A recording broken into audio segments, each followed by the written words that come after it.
Okay, so I think we're good to go. We're over 10 people, and yeah, let's start. Aki, over to you. Great. Well, thank you all for joining. I'm very curious as to what everyone's, looking to get out of it. I can give you just a quick intro, set some context, and also this could be very interactive, so feel free to guide me.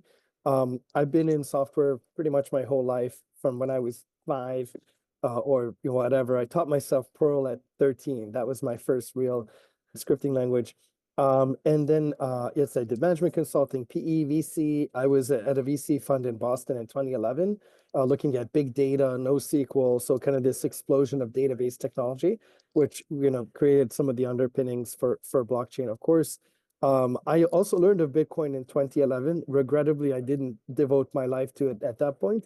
I instead started an AI company, which I led over 8 years. It was an AI marketing technology company called MarketMuse, raised over 10 million, built the team, suffered my way through it, frankly, but we got it. We sold it to a company called Site Improve. And then finally I was able to come to my master, my master plan, I guess, much delayed. But yeah, basically came to the space and realized I wanted to build on Bitcoin. It just had the most potential, I think. And I guess, there's a lot of interesting technologies, but the design of Bitcoin was just very compelling. And I started thinking of like, okay, well, if you have some Bitcoin, what do you want to do with it? Well, you might want to take a loan. Well, how might you take a loan? Well, at the time, I'm using Aave and WBTC, and I'm like, well, that cannot be the solution for so many reasons. And so we started looking at, is there a better way to do this? Learned about something called discrete log contracts, DLCs, which had been invented like 6 years before by the creator of the Lightning Network. Started actually poking around. When Rafa and I met, we were like the DLC guys. We got a big grant from first a grant from Chainlink, then a grant from Stacks to research DLCs. We did that for a year and a half.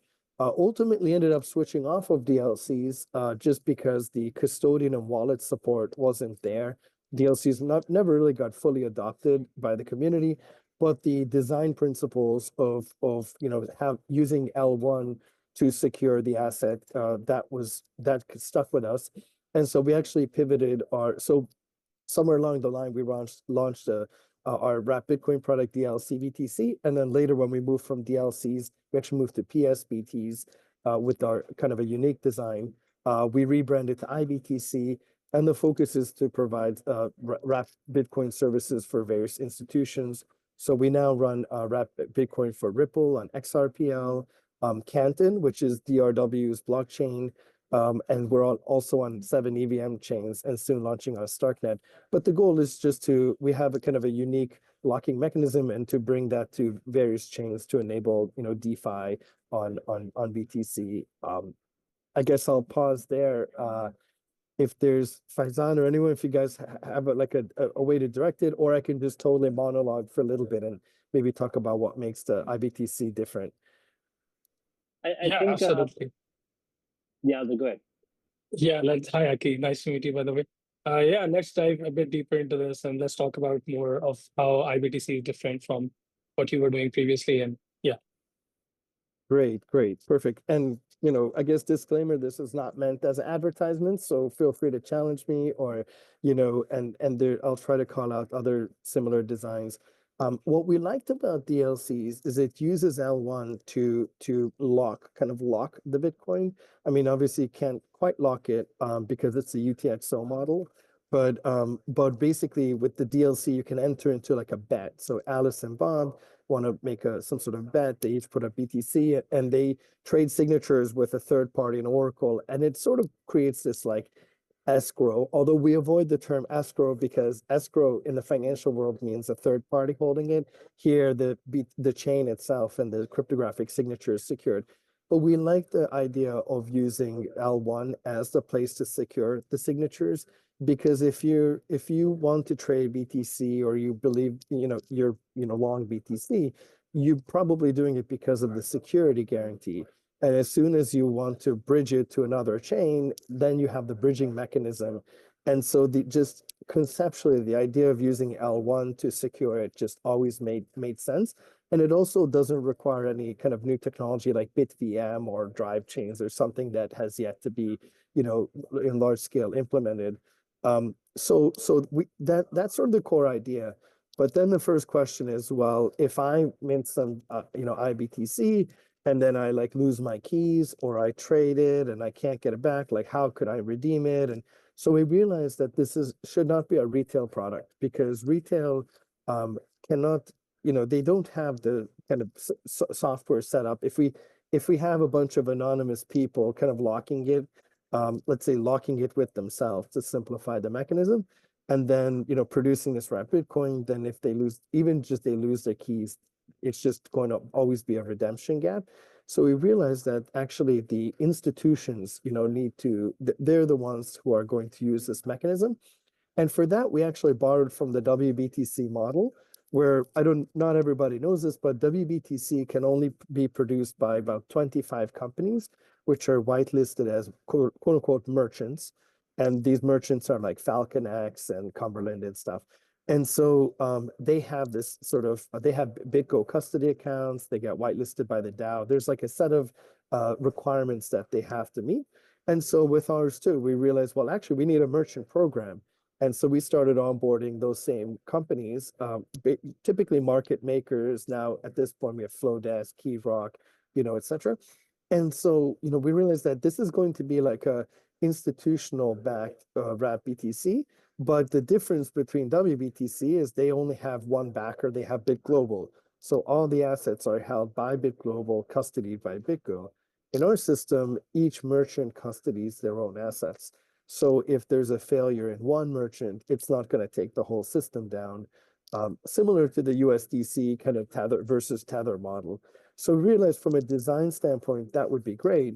But, and that solves sort of the fungibility issue, although you could still, iBTC is still a synthetic BTC. It's not fully fungible.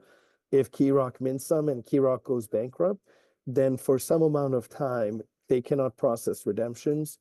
KeyRock's keys would go into bankruptcy court, and then eventually judge can order the keys someone can buy the keys, or judge can make an order there. But still, like it just doesn't have the full fungibility of L1, but at least it does let you, use kind of an institutional, like a known set of institutional backers to represent the BTC on another chain, which then does open it up for a lot of DeFi uses and a lot of different use cases that you just cannot get with L1, like Aave or its equivalent on whatever it is on Ripple, etc. So that's kind of the principle we went with. And then just for the locking mechanism, when we stepped away from DLCs, we went to PSBTs. So basically the merchant goes into a 2 of 2 where one of the keys is custodied by their custody provider, and the other key is held by or put together by a threshold of attesters, which are basically like, think of it like an MPC bridge at that point. And so you have both the MPC bridge and the self-custody key, and you need both. So if North Korea, hacks the MPC bridge, Flowdesk or KeyRock is not going to sign off on the BTC being withdrawn. So there's sort of like a fallback to the system. Because even from a UX perspective, what we notice is, typical MPC bridges like TBTC or LBTC, they generate a deposit address, you have to send your Bitcoin there, and you kind of like cross your fingers and you wait an hour or 2 or 5 hours, and it then magically shows up. And we didn't think that an asset manager with $100 million is going to be comfortable just lobbing their Bitcoin to some other network. Obviously, works great for retail, and of course, we can debate. We have seen some larger mints from institutions for MPC bridges, so I'm not trying to knock that approach, but just for like a top security, like a institutional view, we kind of this model just seemed to serve that use case really well.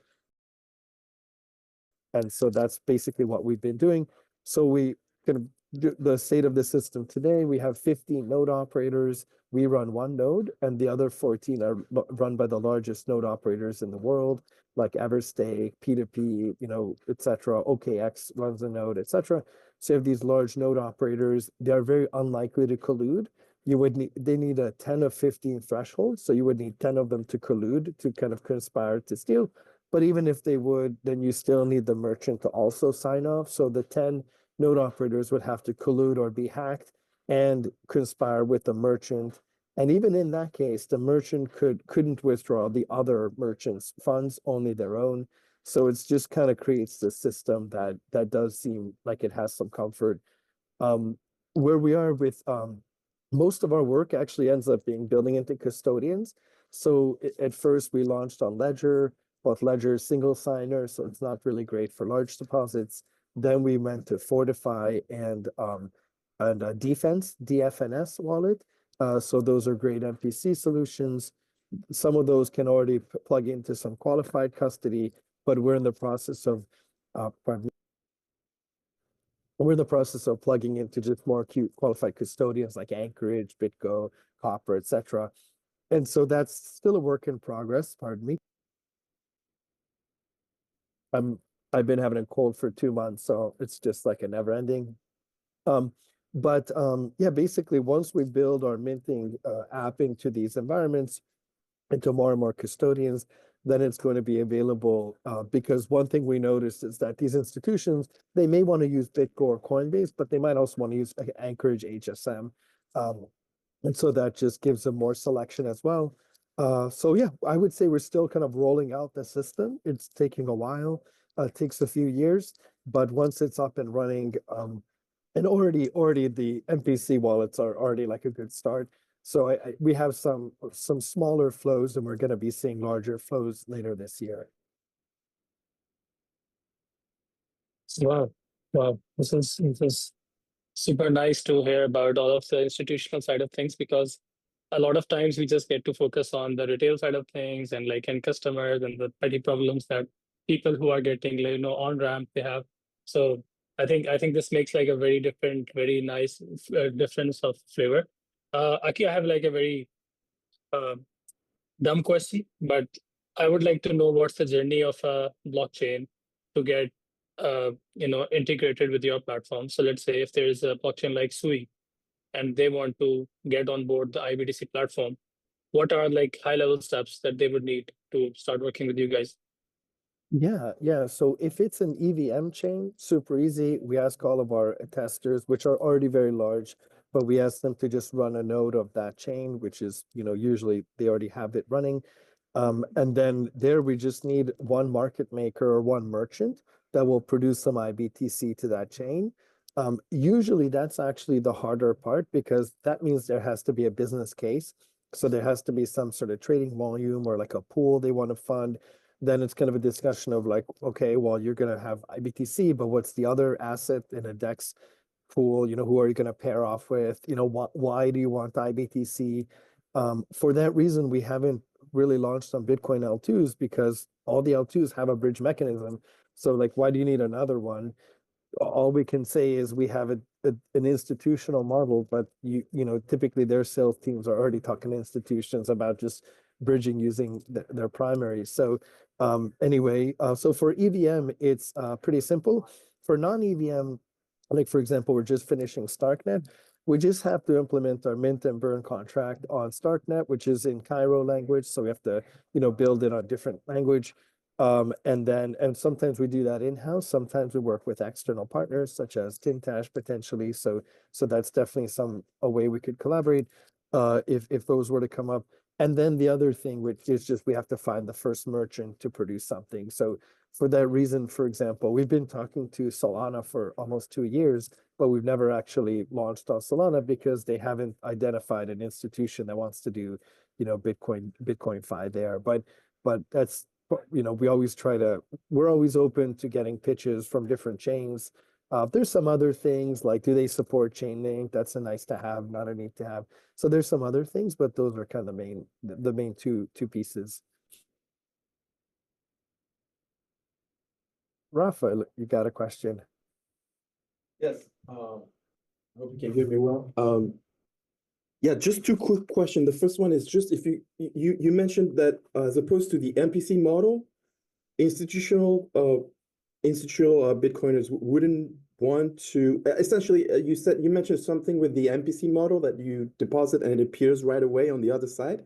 Can you elaborate or explain what you meant by the fact that, you know, these clients wouldn't be comfortable with that? And the second one is when you have a merchant and you mentioned a business case, what type of, like, are they expecting a yield in exchange for, you know, deploying these the solution? Yeah, great question. So just on the MPC, I mean that like TBTC as an example, great MPC bridge, you know, really like the values of the team. But the way it works is anyone can connect the wallet and they generate a deposit address. You just send Bitcoin to that address and it just shows up on the other wallet. So that's that interaction. That might be completely safe. There might be absolutely nothing wrong with that interaction. Our thesis is that the institutions that want to use us, they would much rather have a key in that kind of, you know, they would much rather have kind of a deciding key in that interaction. And so in our system, the institution applies to be a merchant. We do a KYB and they sign our software license agreement that we whitelist them to use our app. And then within the app, basically they lock with themselves, self-wrap, and then it kind of walks through the process. There's still takes an hour. It's 6 Bitcoin block confirmations, but their key is used in the creation of that vault. Basically, that's the difference. And so only these whitelisted institutions can produce the iBTC. So great question. Like, why would anyone want to do that? Well, typically, there's two use cases or two main use cases. I guess there could be a third. We haven't seen too much yet. One use case is they're a market maker and somebody is paying them to make a pool like an iBTC, like for example, on Ripple, it's an iBTC XRP pool, and then they can arbit and they can just make money and or they're just paid by their like a sponsor to build that, to produce that. So that's one use case. Another use case is OTC. So by becoming a merchant, if another client or another customer wants to buy iBTC, then the merchants produce it and they can charge a spread. So this is just like how the WBTC system works. Why would you want to be a merchant? Because if Jane Street wants to do a trade on WBTC, only one of the 25 merchants can produce it and they put a spread on top.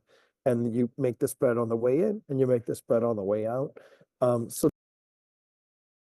that's basically same with us. Obviously, our liquidity profile is significantly lower, orders of magnitude lower, almost nothing at this point, I would say. So there's less of that, but that's kind of the system we're setting up. And then the third, you mentioned yield, so that can remind me of the third option would be like an asset manager that's looking to earn yield through a particular strategy. They could become a merchant. What we found is most of the asset managers don't want to also do like the market making stuff or the OTC stuff. So the same company might have a different division, but we might have one that's an LP and the other's an OTC or the merchant, but they end up being pretty separate. So the yield actually, the people who want the yield end up just buying the iBTC from the people producing it. And we've just, you know, it's still early. We only have like 7 or 8 merchants total. So but that's kind of how it usually shakes out.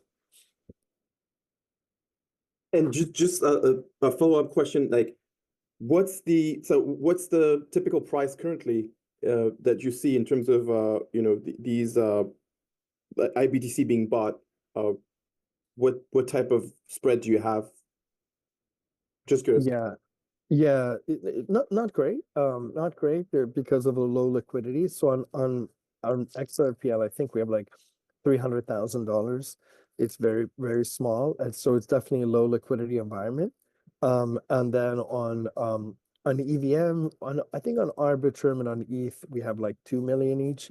So it's not so much either.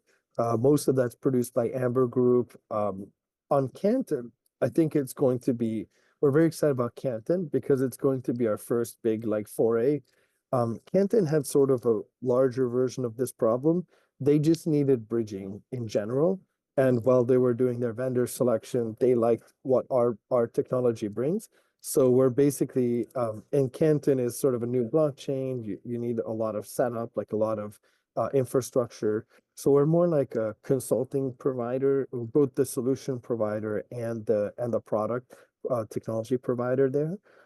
So we've just been setting up our Canton stuff, but the flows there are going to be much more significant. So they have and this is public information. QCP has been designing a derivatives marketplace to run on Canton, and iBTC will be powering that. So it'll be the various counterparties trading on that market, probably this summer or fall, which should be a really exciting opportunity. So we're very excited about that one. It's still in development and design phase, but definitely by the fall, it should be kind of moving along.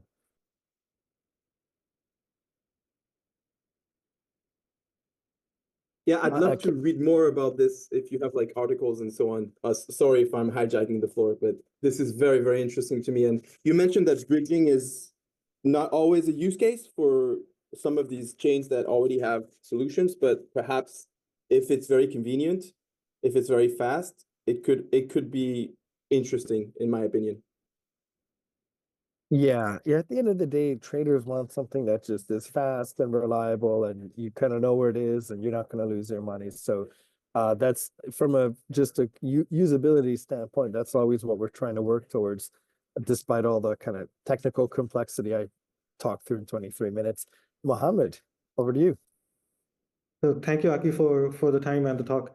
My question is non-technical. It's about how did you go about looking for the market fit, considering that I don't think there's a lot of adoption at least when you started, there wasn't a lot of adoption.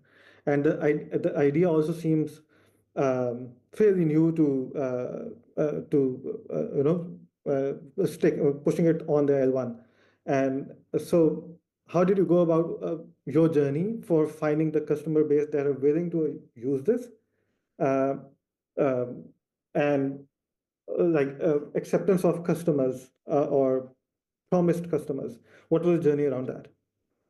Yeah, I appreciate this question so much because it is not easy. And the fact that the first product we went out with is a technically and from a BD standpoint, more complex product than probably any other Bitcoin bridge out there, that didn't help. So it's been a long journey. I would say we have not fully deployed yet, even now. Once we get Copper support at BitGo and Anchorage by the end of the year, I'm guessing, because I left out that part, we use Taproot to enable the self-wrapping. So most of it is these custodians have to upgrade to Taproot, which is a big lift. And so we've been kind of waiting all last year. We were waiting on that to happen. And finally now, at least with Babylon, they've been pushing for Taproot, and now things are unlocking. Yeah, it's been tough. I mean, no joke. There's only so many institutions in the space that are sophisticated and know kind of how to even evaluate this. I think there will be more and more, but it's pretty much just finding those early customers. And then also in that regard, both the Ripple and Canton teams have been really helpful because they talk to clients on our behalf, and so they can kind of put some more, because they have done due diligence on us, they can kind of put their stamp of approval when talking to others. So that definitely finding those like champions that are like credible. But for example, Ripple doesn't have a Bitcoin strategy, a publicly articulated Bitcoin strategy yet. I mean, we talk to them, we're always keen to see what they're doing. They just bought Hidden Road, which is amazing. So maybe there'll be more coming through there. But we haven't seen like a very like a blueprint or playbook published yet. So some of it is just kind of being early and just being ready for that. But definitely has felt like kind of a labor of love for the last 3 years. The thing that's kept me going too, though, is my last startup was very similar. So back in 2013, I worked with some scientists and I invented a way to optimize content for search. And it took about 3 years to convince SEO professionals that this is very good. And there were some reports that came out by industry analysts saying, oh my gosh, this is actually by far the best way to, improve your Google ranking is if you follow this sort of topic modeling advice that we were giving. And then the company, one day everybody realized, oh my gosh, this is the thing, the ticket, and the company just shot up, and we went through like a growth phase. So just sometimes I do like to pick projects that have a heavy R&D component. My father's a scientist, so I always like kind of IP and tech transfer from universities.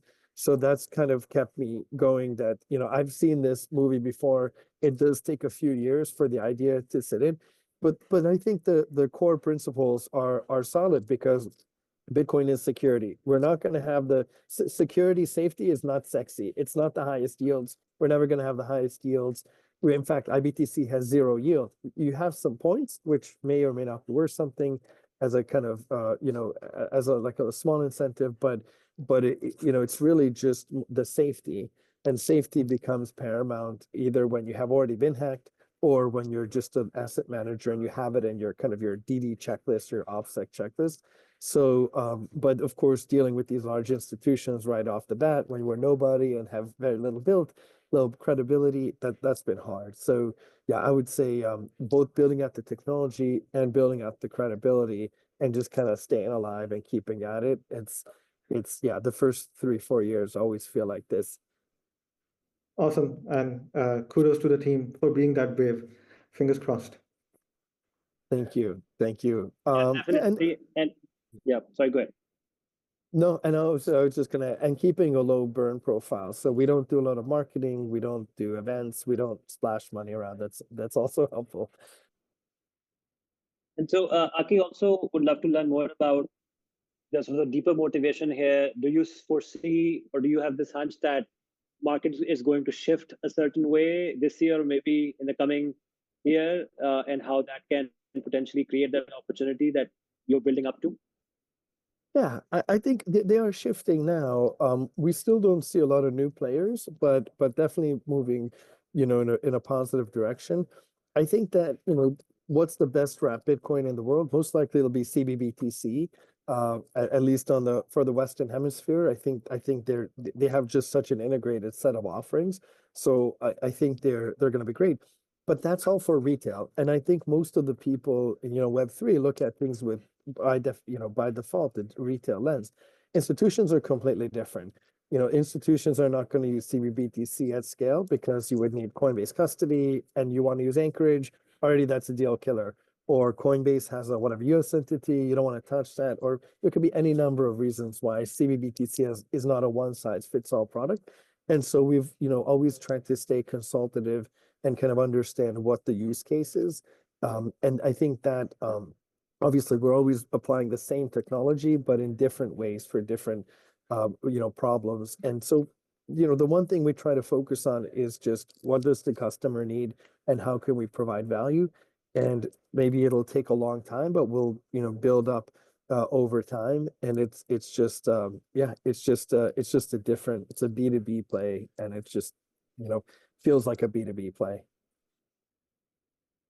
That's quite interesting. So, so there's this core technology, and around that, you guys are planning to build a UX or an overall set of experiences that are more customized and, as you mentioned, more contextualized to the institutional client, right? Yes, and we have a yield catalog, so we have an institutional yield catalog. So it's just a free resource on our website that we just try to meet all the funds that can generate yield on BTC, whether it's native or iBTC or whatever, WBTC, doesn't matter. We also want to have some of our vault products or vault technologies of our own. Things like we have one called one-click yield that we're looking to, that's basically like a white label integration to make it easier to deposit into vaults. So that's one thing we're prototyping. But yeah, just, we're looking to provide those resources, but we're not necessarily going to be a DeFi leader. The truth is most institutions don't want to touch DeFi, because you don't know, who's in the pool, and it's just not KYC'd, and it's just not. I don't think necessarily. I do think that's the paradigm we have seen to date, especially Lombard doing really well and CBBTC. But I don't think that's necessarily the only paradigm we're going to see play out over the years ahead. especially as like Goldman and the big guys kind of get into it more.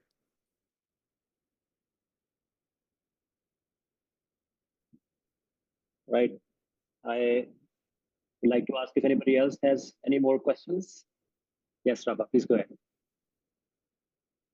Yes, so you mentioned in terms of the use cases, like, so are you saying that it's not going to be the paradigm, like when, like for DeFi? And the second question is, are they like, so the quantum is essentially a bridging use case to the derivatives platform? I guess, and we're kind of at the end of time, but yeah, maybe just to hit the first one. I don't think that DeFi and the way it exists today is necessarily the only way that institutions or participants are going to use crypto rails. ETH is one model, and it has obviously a big fan, so it has a lot of advantages. But for example, Canton has a completely different model, and with privacy built in at the validator layer, and that ETH can just not do that. So I think we're going to see different chains. Athena just launched a new chain. So I think we're going to see a lot of different models, and that's how it should be. I apologize. I know we're at the end of time. I also have to drop, but really loved the opportunity to do this. Thank you all. Thank you so much, Aki, for taking out the time, and have a safe night. All right, take care. Thank you so much, everybody. Bye.